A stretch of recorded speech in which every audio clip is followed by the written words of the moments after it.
First of all, good morning, everyone. Thank you so much for joining us here this morning, and it's an honor to be back in Japan and among friends and to have the opportunity to address this extraordinarily important forum, the CSIS Nikkei Forum on U.S. Japan relations in Asia and the world. I think as you can see from this turnout and previous years' experience, this is now a fixture in terms of the Asian-Pacific dialogue on matters of importance going forward. And I'm very grateful to our friends from Nikkei for support for this and from the strong effort that is given by CSIS. I think you all understand that at a time where there is so much focus on domestic issues, the fact that Nikkei is committed to assisting the Japanese people and the people of the world understand each other better is a wonderful thing. And I'd like all of us to just join very quickly in a thank you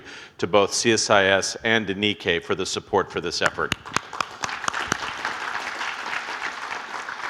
I am joined here today by what can be described as the foundations, players of American engagement in the Asia-Pacific region. I just want to say a word for a moment about each of them, given their important role. And what's critical about this group that's already been introduced is that they reflect not only the best of American policymaking, but they are profoundly bipartisan in scope. And they represent the fact that American engagement in Asia is indeed bipartisan, and that no matter what happens in the upcoming American election, the Japanese friends in Asia can be comforted and reassured that the general trends of American engagement, strong commitment to our allies, deep engagement in the region, strong, optimistic trade engagement, that those will be the continuing factors along with a strong defense component going forward. You've all heard about John Hamre. John Hamre has built CSIS into the powerhouse of security issues and Asia in Washington. It is by far and away the most influential institution and deeply committed to American role in the Asia-Pacific region. Dr. Hamre also serves as a quiet confidant of all the key players in Washington, and he heads the Defense Policy Board. Joe Nye, as Assistant Secretary of Defense, took on U.S. Japan relations and provided forward momentum for it in the 1990s at the end of the Cold War, when there were many questions about whether our alliance will be sustained into the future. And his commitment and support of late has been extraordinarily important. Rich Armitage, I think as all of you know, is the godfather of U.S. Japan relations.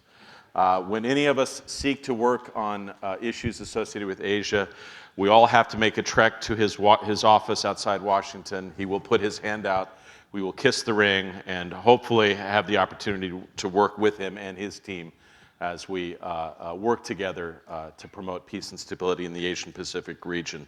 And then my good friend Mike Green, who played the bagpipes at my wedding, has provided the kind of strategic insight and a balanced approach, not just on Japan, but in Asia, that has basically assisted the next generation of people who work on Asia going forward. He is currently working on a book now that will define how the United States thinks about Asia over the course of the last 100 years and how to think about it going forward. You could not have better representatives of the United States, stronger supporters of the U.S.-Japan relationship than these four gentlemen. And I'm particularly grateful to Deputy Secretary Armitage and Assistant Secretary Nye for their recent mission, unofficial engagement that they took on, traveling to both Japan and China to listen and to interact with key stakeholders about the critical issues associated with the difficult territorial disputes that are currently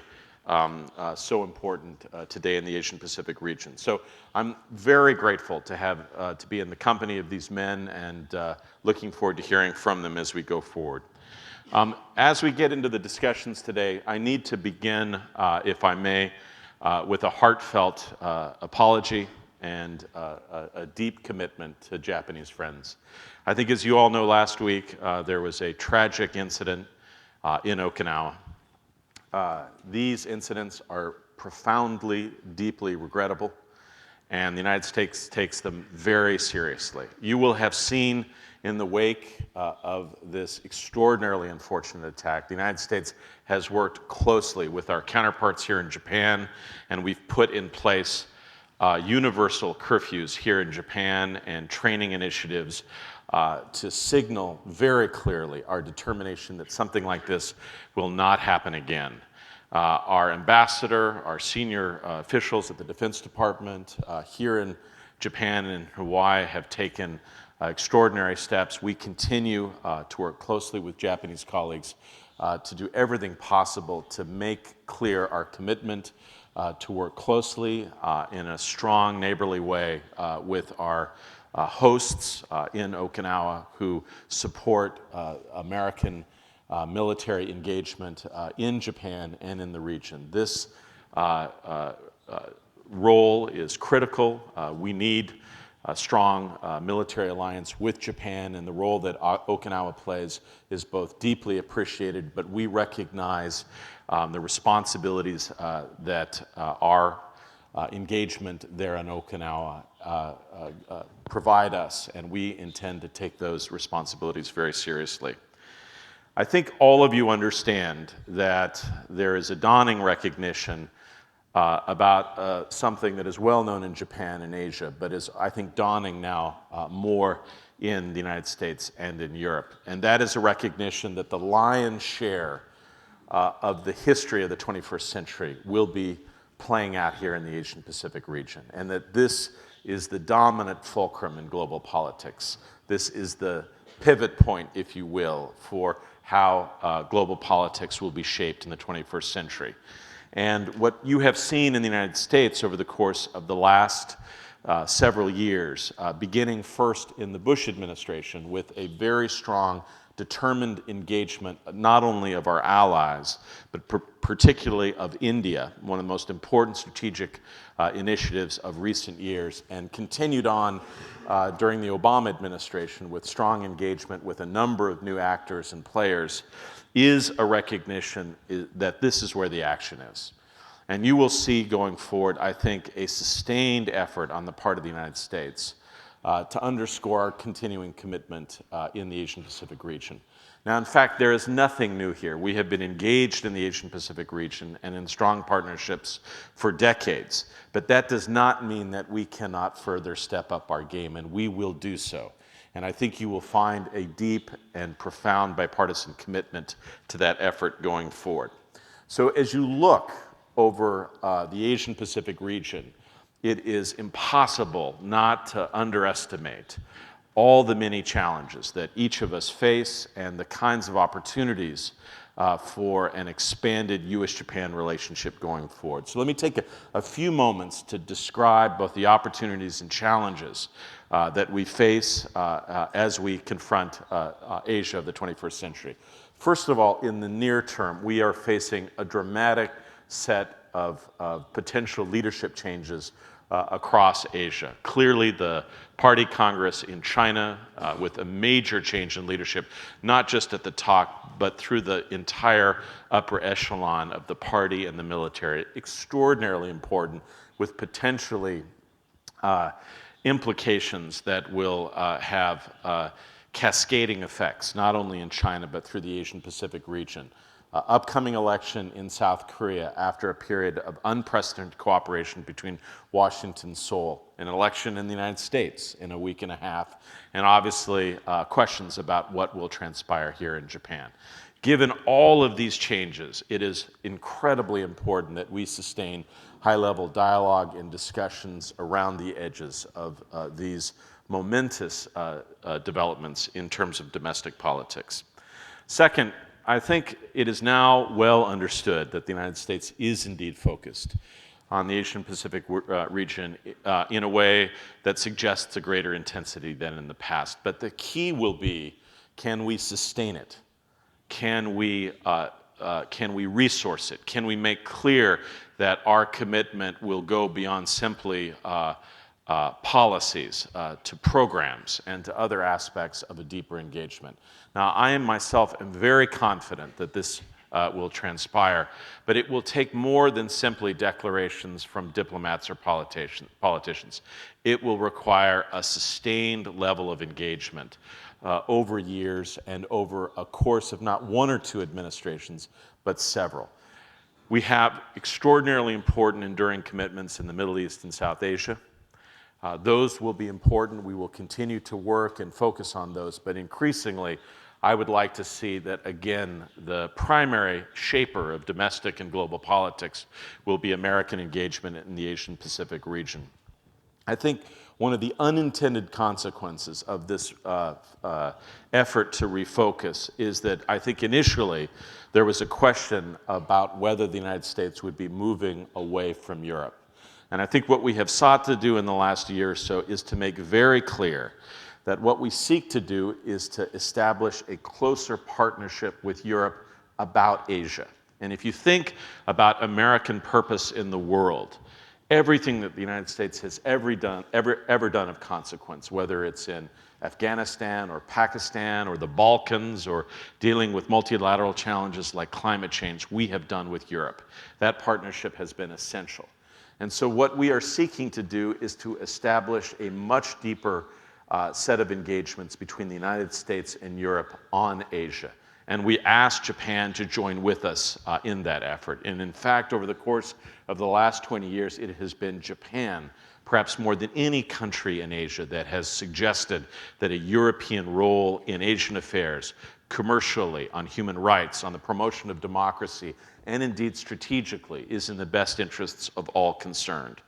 So as we think about this effort to rebalance and to re-engage the United States in Asia, it will be critical that we receive the support not just of the countries in the region, but others going forward. But let me say again, I'm very confident that this effort is well supported, that it will be resourced, and that it will be the defining feature of American foreign policy going forward. Third, clearly, Asia is currently confronting a whole host of economic challenges and opportunities. For the United States, it will be to seek to conclude the Trans-Pacific Partnership in the earliest possible time. And the TPP has the potential to be a game-changing agreement that underscores 21st century capabilities on trade that could reshape the parameters of economic engagement in the region as a whole. In addition, you are seeing a rebalancing of American economic engagement in the region. No longer will we be able to sustain an economic relationship where the United States absorbs the lion's share of exports from Asia. There needs to be a greater reciprocity in our engagement. And so as we go forward, American firms now are exporting more and more to Asia. And you are seeing a dramatic increase in American economic and commercial engagement in Asia over the course of the last several years. And if anything, that trajectory will increase going forward. And that level of economic engagement, trade from the United States to Asia, exports, if anything, will sustain a broader, deeper engagement for Asia in the United States going forward. But at the same time, just as we are seeing a slowdown in Europe and the United States is still moving towards growth, a sustained higher level of growth, the burdens on the Asian-Pacific region are manifest. This Northeast Asia is indeed the cockpit of the global economy. We are looking to Northeast Asia to continue to drive global growth, and that is extraordinarily important. Now here I want to say something that I think is well understood by all. The complex set of interactions between the United States and Japan, between Japan and Korea, between Japan and China. These relationships, not only politically and strategically, but economically and commercially, drive progress in the modern world. And so even though there are going to be tensions on a variety of fronts, it is in the strongest possible strategic interests of all concerned to see economic progress and cooperation move forward in Northeast Asia. That is something that we must support. We must support and we must take efforts to ensure that nothing undermines progress in this arena into the future. Now, at the same time that we face these remarkable opportunities on the economic and trade front in the Asian-Pacific region, we must always be reminded of the enduring challenges. And nowhere is that challenge more obvious than on the Korean Peninsula. We have a new, untested leadership in North Korea. In truth, we do not know yet what the character of the regime will be. The United States, Japan, and South Korea have all made clear that we are prepared to work and engage with North Korea on the understanding that they will renounce their nuclear ambitions, that they are prepared to join with the international community and to work with us in a manner that supports the continuation of peace and stability on the Korean Peninsula. Ultimately, what is necessary in this current environment is the closest possible coordination between Japan, the United States, and South Korea, in close dialogue also with China, so that we are able to understand what is developing inside North Korea as we go forward. But that is not the end of the challenges. Obviously, even though we have a stable situation currently across the Taiwan Strait, we always have to be vigilant there, and there are a number of other challenges like piracy and other challenges like communicable diseases that require an unprecedented level of cooperation among defense and other officials in the Asian-Pacific region, and we support that going forward. One of the most exciting things that is occurring in Asia currently is the development of institutions. Institutional innovation and change will be a defining feature of Asia over the course of the next 20 years. In many respects, it resembles the institution building that went on in Europe in the 1950s and 1960s. For the first time, truly, all the major countries in Asia are preparing, are engaging in different ways in anticipation for deep discussions at the ASEAN Regional Forum, at the East Asia Summit, at the meeting of defense ministers that take place on a regular basis. These institutions will come to define the geography of dialogue in the Asian-Pacific region, and every country in the region takes these discussions much more seriously than they had in the past. Now, in fact, all multilateral institutions in Asia have relatively shallow roots, but ultimately we want to see those roots deepened. We want greater dialogue and cooperation among the key countries in Asia, and we want dialogue that allows for real discussion about issues of mutual concern, territorial matters, issues associated with arms buildups, questions associated with difficult cross-boundary issues between countries. These institutions will be the defining features of Asia into the 21st century, and the United States stands ready to participate. I would say that it is our general view that if issues of concern are being discussed in the Asia-Pacific region, security, politics, trade, the United States wants the potential to have a seat at the table because we believe fundamentally we are part of those conversations just as we are part of the geography going forward. These institutions are remarkably important as we deal with a range of challenges beyond those that I've already mentioned. Some of the opportunities that we deal with, not only how to best engage the rising dynamics of China, but also other actors in the Asian-Pacific region. Indonesia is playing a much larger role in the politics of Southeast Asia. They are emerging as a leading state, not just in the G20, but across a number of important venues. India's role, as I mentioned earlier, not just in South Asia, but increasingly as a country that plays a critical role in the Asia-Pacific region, is remarkably important. And we believe that new operational concepts that frankly link the Indian Ocean with the Pacific Ocean in a synergistic way will be defining for the 21st century. And I think we will come to view India's rise in the years ahead with the same significance that we did with China's rise in the 1980s and 1990s. It is remarkable how much dialogue has increased, for instance, between the United States, Japan, and India on issues of critical importance. We support India's engagement across a range of institutions and issues in Asia going forward.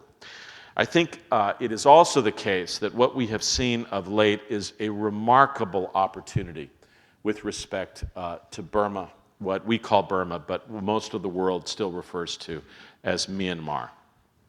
Japan, in many respects, has led the way here. 2 weeks ago, holding an extraordinarily important venue, bringing international financiers, World Bank, and other players from the international financial institutions and the multilateral development banks together to talk about how to deal with Burma's debt and how to restructure and think about reform and development going forward. This is a unique opportunity. There are many challenges that remain inside the country, but the opportunities are very real. I saw with my own eyes as Aung San Suu Kyi received the Congressional Medal of Honor, that one of the first groups in the audience on the Capitol Rotunda that day to stand up and to congratulate her and to celebrate her remarkable achievement was the official delegation from the government of Myanmar. So we have seen a level of engagement between Aung San Suu Kyi, her party, and the government of Burma, Myanmar, and also an increasingly important role of parliament inside government that suggests the potential for continuing progress and engagement is very real. Japan and the United States have a unique role to play here to sustain this opening and to ensure that Burma's progress continues into the remainder of the 21st century. And then lastly, if I may say, one of the most delicate, difficult issues that all of us are dealing with currently is the matter of territorial disputes, which not only involve Japan and China and Japan and South Korea, but as you've seen, the territorial issues of dispute in the South China Sea as well. Now, I'm not going to get today and in this venue into the intricacies of the U.S. Role and our overall approach. I will say that you will see that the United States tries to very carefully articulate principles, freedom of navigation, peaceful resolution of disputes, dealing with appropriate international legal mechanisms for dealing with these issues. But ultimately, it is our insistence that these matters be dealt with in a mature, careful way that recognizes, again, that we have larger equities at stake. Maintaining global progress, maintaining the dialogue and the progress that we've seen in Asia over the course of the last several decades is in the paramount interest, not only of our country, but all countries involved. And I think we all have to recognize that in many respects, these are not new issues. These are issues that have been with us for decades, and we have found the wit and wisdom in many respects to deal with them, to put them in their appropriate context, and find ways to cooperate going forward.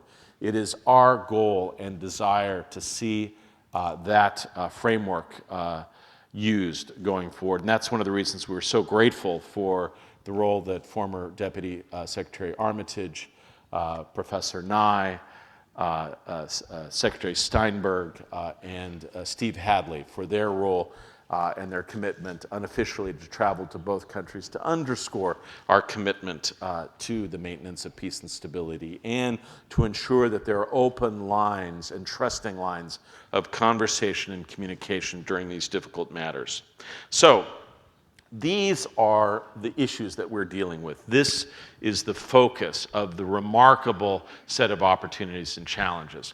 I will simply say that what the United States has realized, perhaps more than anything else over the course of the last several years, is that it is not possible for the United States to be an effective actor in the Asian-Pacific region unless we have a partnership of strength and vitality with Japan. It is essential. And so one of the things that we hope you see with this bipartisan group before you is that the United States is committed, that at the foundation of our support is the strong, extraordinary relationship that we've enjoyed with Japan for decades, and we are committed to that going into the future. But what I think is of equal significance, last night at the wonderful dinner that Nikkei convened for us, we saw very clearly that across the political spectrum in Japan, perhaps for the first time in decades, there is a strong consensus among every political party that a good relationship with the United States and Japan is of manifest importance. And so we want to take full advantage of the fact that polling on both sides, that political realities suggest a deep and sustained commitment to this alliance going forward. So unlike previous periods in the past where we had to build public support, our primary challenge is not so much building it, but deciding what to do with it. How do we use this remarkable resource of political and public support on both sides of the Pacific? So let me conclude with just a few ideas of things that we need to think about going forward. First, let me just say, at the heart of our relationship has to be people-to-people exchanges. The diplomatic engagement is important. The military-to-military relationship is indispensable, but we need more engagement among our young people. We need more commercial and economic engagement that brings our societies in closer contact with one another. And I just want to give you a couple of examples of things that I think are so important going forward. 100 years ago, Japan made a gift to the United States of 3,000 lovely cherry trees that many of you know are planted around the tidal pool in Washington. It's the most wonderful gift. It's of the greatest gifts, along with the Statue of Liberty, that the United States has ever received. This year, on the 100th anniversary of that, the United States government made a comparable gift to Japan. We gave Japan 3,000 specially grown dogwood trees that we will be planting over the course of the next year, both in Meiji Shrine and also at a new park that will be dedicated in the area not far from the tragic site of the earthquake and the nuclear disaster. This program is called Peace Blossoms, strongly supported by a partnership between government and commercial players.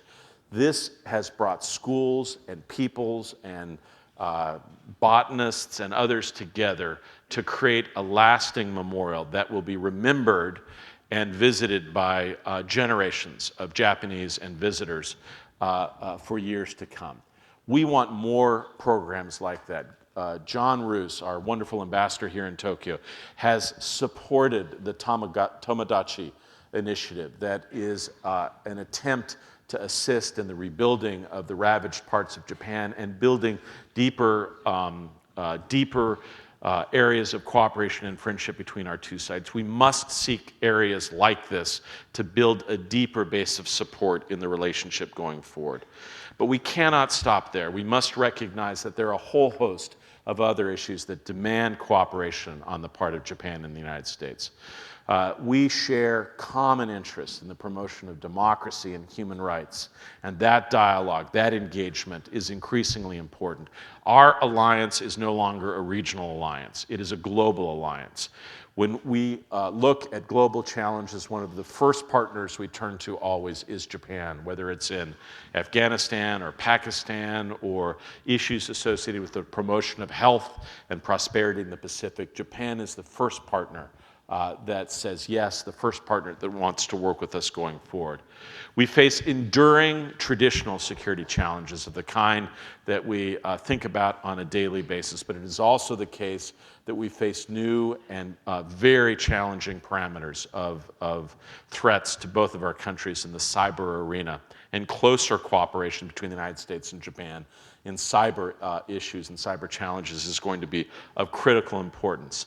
Energy insecurity, energy uncertainty demands a level of engagement and discussion, not just between the United States and Japan, not just between our two governments, but among a variety of other critical players And that dialogue must include also other players in Asia, including countries like China and South Korea. It's also the case that the transnational agenda, as we look to define the challenges of the 21st century, again, including major challenges like climate change, requires a deeper, sustained engagement between our two sides. I would just conclude by saying that it is inconceivable that the United States could be effective in Asia without Japan. There are often questions about whether the United States will wander, will see another country that is more enticing. I am here to tell you that the foundation of our engagement, the enduring quality of our partnership is absolutely essential. We cannot do without it. We thank you for the commitment that you have given to the United States. We believe that we have reciprocated strongly, providing the basis for remarkable growth and prosperity in the Asian-Pacific region. We believe that whatever we do in a multilateral forum will be consistent with our bilateral relationship between the United States and Japan. We must continue to innovate. We must continue to be creative. We must continue to be brave in the face of threats, and we must be clear with each other about how much we treasure and how much we are committed to working through problems. I want to again thank Nikkei for the remarkable hospitality that provided for us. May we have many more years of this kind of discussion. And in fact, we hope other kinds of venues like this will grow in the time ahead. I very much look forward to engaging with all of you, and I thank Nikkei and CSIS for this wonderful opportunity. Thank you all very much.